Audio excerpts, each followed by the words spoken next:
Mario Joseph, bienvenue à l'émission Changer de voix. Merci d'être avec nous aujourd'hui.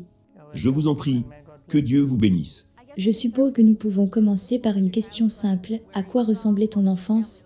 D'où es-tu originaire? Parle-nous un peu de vous. Mes arrière-grands-parents viennent de Turquie, mais ils sont venus s'installer en Inde. Dans le sud du Kerala, un endroit appelé Wayana. C'est une belle station de montagne. Nous sommes 6 enfants à la maison, et je suis le 3e. Quand j'étais dans le ventre de ma mère, il eut une infection de l'utérus. Donc tous les médecins ont dit que l'enfant mourrait dans l'utérus. Et les médecins forçaient ma mère à avorter l'enfant. Mais elle est très dévouée à Allah, Dieu. Donc elle n'a pas accepté le conseil d'aucune personne. Elle a prié Allah en disant, « Allah, la vie t'appartient. Je sais que tu peux donner la vie. Si tu donnes la vie à ce bébé, je te dédierai ce bébé. » C'était son offrande ou une reddition. Et miraculeusement je suis né, pensant que je mourrais dans l'utérus. Parce que j'ai été dédié à Dieu, mes parents ne m'ont pas envoyé à l'école. Donc mon enfance fut très mauvaise, parce que quand mes frères, sœurs et voisins allaient tous à l'école, je n'avais pas la liberté d'y aller, parce que j'appartenais à Dieu. Et à l'âge de 8 ans, ils m'ont envoyé dans un collège arabo-musulman, pour faire de moi un musulman Molana. Donc jusqu'à 8, si vous me demandez, je ne me rappelle pas de toutes les choses, mais je me souviens entre 5 et 8 de certains de ces choses. Donc mon enfance n'était pas très heureuse, parce que c'était contre mon souhait. Vous savez, ils ne m'ont pas demandé, « Es-tu prêt pour aller pour Dieu ?» Rien de tel. Ils ont eux-mêmes offert, et ils ont dit que tu es pour Dieu. Tu es devenu un imam avant d'avoir 18 ans, n'est-ce pas? Oui. Comment cela s'est-il passé? Ok. Pour nous, pour devenir musulman Molana, cela signifie que vous devez étudier la philosophie et la théologie. Donc dans la philosophie, vous aurez 5 ans, ou presque.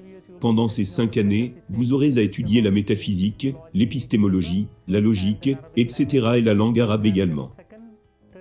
Puis le deuxième terme est votre période de théologie. Il est appelé Muqtasar. Le premier est Muqtasar, et le second est Motowel. Donc dans la période de Motowel, vous aurez à étudier la théologie. Vous savez la théologie morale, et la théologie coranique, les lois de charia et toutes ces choses. En déant les 10 ans, certaines personnes être âgées de 12 ans, mais ceux qui sont très bien, dans les études avec des performances, en déant les 10 ans, ils peuvent achever leurs études. Alors j'ai fait mes 10 ans d'études dans ce collège arabe, celui situé dans Sud Kerala. J'ai fait mes études là. Quand exactement as-tu commencé à penser que cela n'était pas vrai? Quand as-tu commencé à t'éloigner de l'islam, ou je veux dire, quand as-tu commencé à te tourner vers le christianisme? Ok.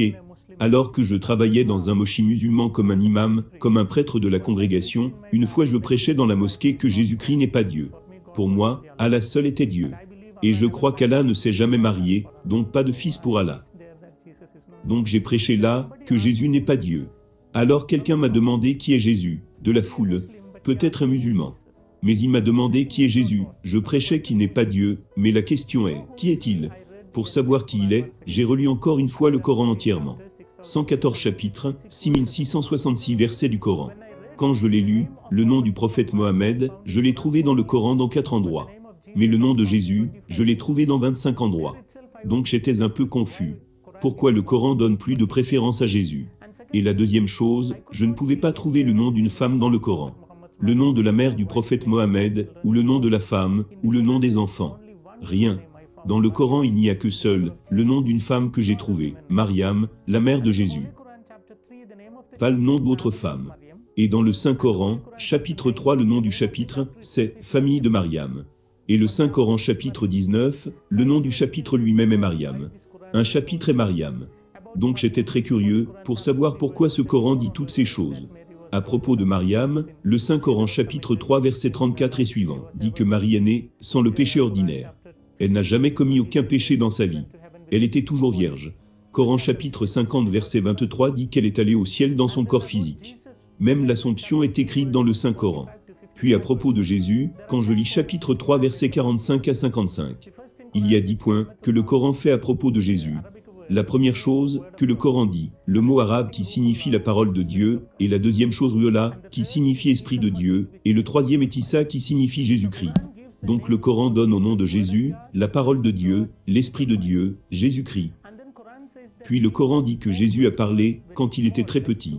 2 jours après sa naissance, il a commencé à parler. Le Coran dit que Jésus a créé un oiseau vivant avec de la boue. Il a pris de la boue, a formé un oiseau. Quand il a respiré dessus, c'est devenu un oiseau vivant. Donc j'ai pensé, il peut donner la vie. Il donne la vie à cette argile de boue. Et puis le Coran dit que Jésus a guéri un homme né aveugle, et un homme avec la lèpre, etc. Curieusement, le Coran dit que Jésus donne la vie aux morts. Jésus est allé au ciel. Il est toujours vivant, et il reviendra. Quand j'ai vu toutes ces choses dans le Coran, ma pensée était que dit le Coran à propos de Mohammed. Vous savez, selon le Coran, le prophète Mohammed n'est pas la parole de Dieu, pas l'esprit de Dieu. N'a jamais parlé quand il était âgé de 2 jours. N'a jamais créé un oiseau avec de la boue. N'a guéri aucun malade. N'a jamais ressuscité de mort. Il est lui-même mort, et selon l'islam, il n'est pas vivant, et il ne reviendra pas. Donc il y a beaucoup de différences entre ces 2 prophètes. Je n'appelais pas Jésus comme Dieu. Vous savez que mon idée était qu'il était un prophète, mais il est un prophète plus grand que Mohammed. Donc un jour je suis allé voir mon professeur, celui qui m'a enseigné pendant 10 ans au collège arabe, et je lui ai demandé, « Professeur, comment Dieu a créé l'univers ?» Et il a dit que Dieu a créé l'univers par la parole. Par la parole. Puis ma question fut, la parole est créateur ou création? Clairement. Ma question est, la parole de Dieu est créateur ou création? Le Coran dit que Jésus est la parole de Dieu. Si mon professeur répond que la parole de Dieu est créateur, cela signifie que Jésus est créateur. Donc les musulmans devraient devenir chrétiens. Supposons qu'ils répondent que la parole est création, il sera piégé. Vous savez pourquoi? Il a dit que toutes choses furent créées par la parole. Suppose qu'ils disent que la parole est création, alors comment Dieu a-t-il créé le monde? Donc il ne pouvait pas dire que la parole est créateur, il ne pouvait pas dire que la parole est création. Donc il fut assez en colère, il m'a poussé hors de la salle et a dit, « La parole n'est pas le créateur, ni la création. Sors d'ici. » Ils disent que la parole est création. Ils essaient de prouver. Ils disent que la parole n'est pas le créateur, n'est pas la création. Mais pas Dieu, pas Dieu. Pas le créateur, pas la création. Donc pas Dieu, et également pas la création. Aussi qu'ils ne sont pas égaux avec Dieu, c'est tout leur problème. Donc quand il a dit ça, j'ai dit à mon professeur, la parole n'est pas le créateur, pas la création, c'est pourquoi les chrétiens disent que la parole est fils de Dieu. Puis il m'a dit, s'il y avait un fils pour Dieu, je dois lui montrer la femme de Dieu. Sans aucune femme, aucune chance d'avoir un fils. Alors j'ai montré une partie du Coran. Le Coran dit que Dieu peut voir sans les yeux. Dieu peut parler sans la langue. Dieu peut entendre sans les oreilles. C'est écrit dans le Coran, j'ai dit, si c'est le cas, il peut avoir un fils sans une femme. Donc là nous avons eu une énorme argumentation. J'ai pris mon Coran, je l'ai gardé sur ma poitrine, et j'ai dit, Allah, dis-moi ce que je devrais faire, parce que ton Coran dit que Jésus est toujours vivant, et que Mohammed n'est plus. Dis-moi qui devrais-je accepter? Après ma prière j'ai ouvert le Coran. Quand j'ai ouvert le Coran, j'ai vu le chapitre 10 verset 94. Vous savez ce que dit le Coran?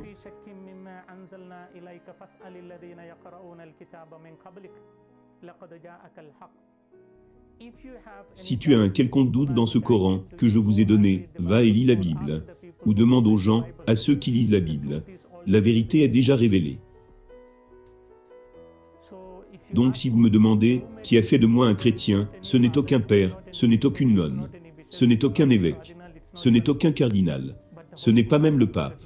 Mais le Saint-Coran m'a converti au christianisme. Donc après avoir vu cela, j'ai décidé d'étudier la Bible, et je suis allé dans un centre de retraite appelé le Centre de la Retraite Divine, qui est en Inde. Nous avons 7 langues de retraite.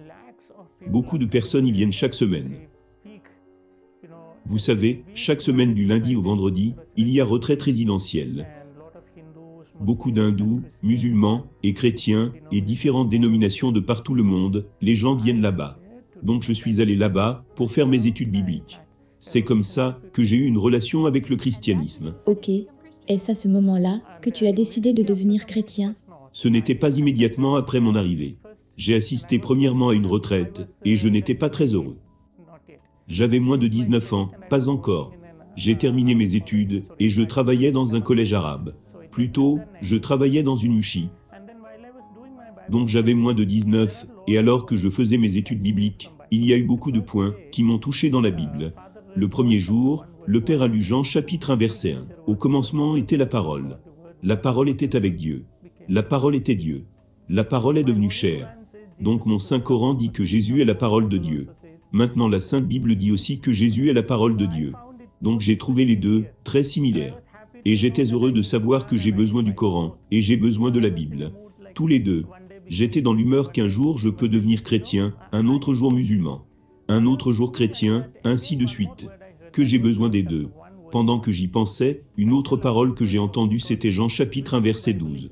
C'était une telle parole d'amour pour moi. Parce qu'il est écrit dans la Bible que si une personne accepte Jésus, Jésus lui donnera le pouvoir de devenir enfant de Dieu. Vous savez, dans tous les versets du Coran, Allah appelle les êtres humains esclaves, et Allah est le maître. Le maître ne peut pas aimer l'esclave. L'esclave ne peut pas aimer le maître. Je n'aime pas être appelé esclave par quelqu'un. Le Coran dit que vous êtes esclave. Mais quand j'ai entendu Jean chapitre 1 verset 12, qui dit « Si vous croyez en Jésus, Jésus vous donnera le pouvoir de devenir enfant de Dieu. » Immédiatement j'ai dit « J'ai besoin de Jésus, parce que je veux être un enfant de Dieu. » De là j'ai commencé à appeler mon Dieu « Papa ». Jusque-là je ne savais pas que je pouvais appeler Dieu « Papa ». Vous savez, Jésus a enseigné la prière en langue araméenne. Notre Père qui est aux cieux. En langue arabe, Aboun signifie « Notre Père ». Et si vous me demandez, je ne peux pas exprimer ma joie chaque fois que j'appelle Dieu, mon Père. Chaque fois que j'appelle Dieu, Père. Et chaque fois que je pense que le Créateur de l'univers est mon Père, j'ai une sorte de joie que je ne peux pas exprimer. C'est au-delà de mon. Une expérience ne peut pas expliquer. Seulement vous pouvez comprendre par expérience. Donc j'aime vraiment appeler mon Dieu, Père. De là j'ai décidé d'accepter Jésus. Donc c'est là que tu as pris la décision de devenir chrétien? Oui. Et l'as-tu dit à ta famille? Non. J'étais resté au centre divin. Et beaucoup d'autres points ont touché ma vie. Et j'ai décidé de devenir chrétien. À ce moment, je manquais à la maison, donc mes parents ont pensé que j'étais dans ma moshi. Et les gens du moshi pensaient que j'étais à la maison. Quand ils ont tous les deux communiqué, ils ont compris que je n'étais pas à la moshi, ni à la maison. Donc ils ont cherché partout. Ils ont donné des avis dans les news, dans beaucoup de journaux, à la télévision, etc. Enfin, ils m'ont trouvé dans le centre de retraite catholique, et finalement mon père vint là-bas. Et c'était horrible, parce qu'il m'a battu sauvagement. Je saignais du nez, et j'étais inconscient. Et il me ramena à la maison. Je ne sais pas comment il m'a pris, mais d'une façon ou d'une autre, il me ramena à la maison. J'étais inconscient. Quand j'ai repris conscience, j'étais dans une petite pièce sans aucun vêtement. J'étais complètement nu. Et mes mains et mes jambes étaient enchaînées avec un cerf. Et je ne pouvais même pas parler, car il y avait de la poudre chili dans ma bouche, nez, yeux et vous savez, partout où il y avait des blessures, sur ma peau, ils ont appliqué du chili là aussi, pour que j'ai des brûlures. Et ils ont fait tant de choses, car il est écrit dans le Coran, dans plus de 18 endroits, de combattre les non-croyants. Et il est écrit dans certains endroits de tuer celui qui rejette l'islam. Donc mon père était en train d'obéir à la loi du Coran. Donc il veut faire quelque chose. Et pendant ces quelques jours, ils ne m'ont pas donné de nourriture ou d'eau, et j'étais séché, et quand mes lèvres se blessaient, j'essayais de lécher le petit saignement, pour mouiller ma gorge. Puis mon frère est venu, et a uriné dans ma bouche. Il disait, « C'est la punition pour toi de croire au Christ. » Et ensuite, après plusieurs jours, sans nourriture, ni eau, mon estomac est devenu essoré, et mon corps était devenu faible. Et je suis devenu comme un squelette. Finalement, j'ai perdu le pouvoir de ma mémoire. Je ne pouvais même pas penser, parce que pas de nourriture, pas d'eau. Donc comme un homme mort. Je ne sais pas combien de jours, plus de 20 jours dans la chambre. Et un jour, mon père vint dans la chambre, et il retira ma chaîne. Je n'étais pas réveillé. Et il serra ma gorge très profondément, pour savoir s'il y avait la vie dans mon corps. Donc quand il serra très profondément, je ne pouvais pas respirer. Donc quand j'ai ouvert mes yeux, j'ai pu voir un grand couteau dans sa main. Alors mon père dit, « C'est ton dernier moment, aucun espoir. » Il dit, « Si tu as besoin d'Allah, je te permettrai de vivre. Si tu as besoin de Jésus, je vais te tuer. » Vous savez que j'étais dans les entrailles, tous ont dit que je devrais mourir, mais ils m'aimaient tellement. Ils ont prié, et ils ont eu la vie pour moi. Et maintenant ils veulent me tuer. Donc je ne sais pas. Je connais très bien mon père, il allait me tuer. Donc quand j'ai su que c'est mon dernier moment pour la mort, j'ai pensé, de toutes les façons, Jésus est mort, mais il est revenu. Si je crois en Jésus et que je meurs, moi aussi, j'aurai ma vie. Vous savez, une sorte de joie. Il est mieux de mourir en Jésus. Quand j'ai décidé, soudainement une lumière tomba sur mon front. Une lumière, quelque chose tomba sur moi. Et il y eut comme une sorte de choc électrique, traversant toutes mes veines. J'étais tellement énergique, vous savez, à partir de quelque part, un flux énergétique vint dans mon corps. Et je ne pouvais pas me contrôler moi-même. Il y avait plein d'énergie dans mes os. J'ai retiré la main de mon père. Et j'ai crié, Jésus. Quand j'ai crié, mon père est tombé sur le sol. Quand il est tombé, avec le couteau qu'il tenait, il y eut une grosse blessure sur sa poitrine. Et il y avait des saignements, et une sorte de mucus sortait de sa bouche, et il criait. Et eux tous étaient dans le choc, mes frères et ma mère, mes sœurs. Ils ne savaient pas ce qui se passait. Donc ils pensaient que mon père était déjà mort. Donc ils ont pris mon père, et ont couru à l'hôpital. Quand ils couraient à l'hôpital, ils ont oublié de verrouiller la chambre de l'extérieur. Et j'étais dans une énergie que je ne peux pas vous expliquer, parce que j'étais squelettique, sans nourriture durant plusieurs jours, plus de 20 jours, squelettique mais très énergique. Donc je suis sorti et mis les habits de mon père, j'ai couru pour un taxi, pris un taxi, directement pour aller de là. Sur le chemin, le taximan était un chrétien. Donc il m'acheta des bonbons, des jus et toutes ces choses. Il connaît mes luttes, et il m'emmena à Pota. Et il me contacte même jusqu'à présent. Il est très bon ami à moi, le chauffeur de taxi. Donc je suis allé de nouveau à Pota. Depuis ce jour-là, j'ai réellement compris que mon Jésus est vivant, même actuellement. Quand je l'appelle pour mes besoins. Il m'a sauvé. Ce qui signifie qu'il est présent ici même, alors que je vous parle. Donc c'est ma vie. Partout, je sais qu'il est présent. Car maintenant, après ma conversion, il y a 18 ans, je n'ai jamais pensé que les musulmans me permettraient de vivre 18 ans. Et j'ai même prêché au Moyen-Orient, où les Arabes sont venus, rien ne s'est passé. Donc ce qui veut dire que mon Jésus est vivant, et il me protège. Mario, est-ce que ta vie est en danger? Est-ce que les gens essaient de te tuer? Oui. Même après cette expérience, tant de fois ils ont essayé de me tuer. Et à la fin, mes parents, vous savez, ils ont fait une cérémonie funèbre simulée. Vous savez ce que c'est comme un reniement, un rejet. Vous savez ce qu'ils ont fait? Ils ont fait ma statue, et l'ont enterrée dans une tombe. Et ils ont écrit ma date de naissance, et la date de ma mort. Ils ont écrit ma date de naissance originale, mais le jour de ma mort, le jour où je suis devenu chrétien. Quand j'ai pris le baptême. Donc c'est ce jour-là pour eux. Et ils m'ont enterré. Dans ma ville natale, j'ai ma propre tombe. Un de mes amis, un ami chrétien, quand il est passé par là, il a pris la photo de cette tombe, et me l'a envoyée. C'est comme ça que j'ai su que j'ai une tombe. Donc après ça, plus de contact avec mes sœurs que j'aime beaucoup. Ma mère que j'aime vraiment. Mais aucun espoir. Humainement, je dis aucun espoir, mais Dieu peut les toucher en un moment. Donc je prie. Et même s'ils n'acceptent pas le christianisme, je dis toujours que Jésus, s'il te plaît, emmène-les au ciel. Où je suis, j'ai besoin d'eux, donc c'est toujours ma prière. Et tu n'as pas peur de mourir? Jamais. Jamais. Tu ne dois pas l'être non plus. La peur de la mort est en fait une folie. Vous savez pourquoi? Tous ceux qui sont nés devraient mourir un jour. 100%. Nous devons tous mourir. Tu dois mourir. Nous devons tous mourir. Que vous ayez peur, ou n'ayez pas peur, vous devez tous mourir. C'est un fait. Et je dirais que c'est la seule assurance que vous atteindrez sur terre. Mais Christ qui est mort, est revenu. Donc j'ai espoir que si je meurs en Christ, moi aussi je vais revenir.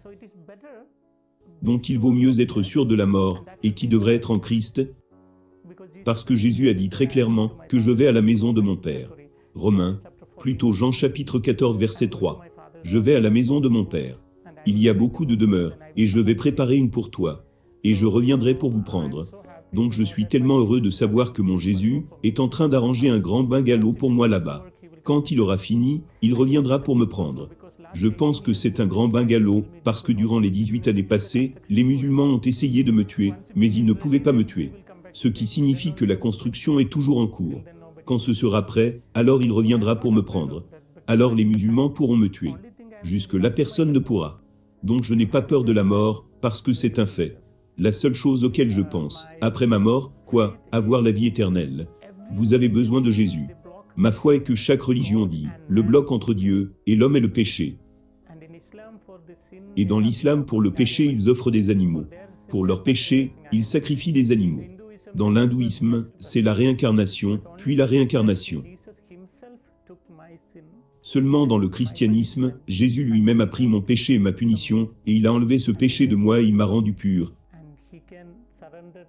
Et il peut me livrer à Dieu le Père en disant, il est pur. Je l'ai purifié. J'ai enlevé toutes ses transgressions, et sa punition et ses péchés. Donc maintenant vous pouvez l'emmener au ciel. Donc Jésus est mon sauveur, il est un homme parfait, parce que je suis un homme, mon sauveur devrait être un homme. Et il est parfait pour Dieu, parce que j'ai besoin de la vie éternelle, uniquement Dieu peut donner la vie éternelle. C'est très simple de vous le dire, les conséquences du péché, c'est la mort. Les conséquences du péché sont la mort. Donc pour enlever la mort, ce que vous devez faire. Pour enlever l'obscurité, vous devez apporter la lumière. De la même manière, pour enlever la mort, vous devez apporter la vie. Quelle vie? Dans l'Ancien Testament, il donnait la vie des animaux, parce qu'ils croyaient en la vie dans le sang, et le sang animal. Et les musulmans font encore cela. Mais pour enlever ma mort, j'ai besoin de la vie éternelle, et où je peux obtenir la vie éternelle, seulement de Dieu, et cela est donné par Jésus à la croix.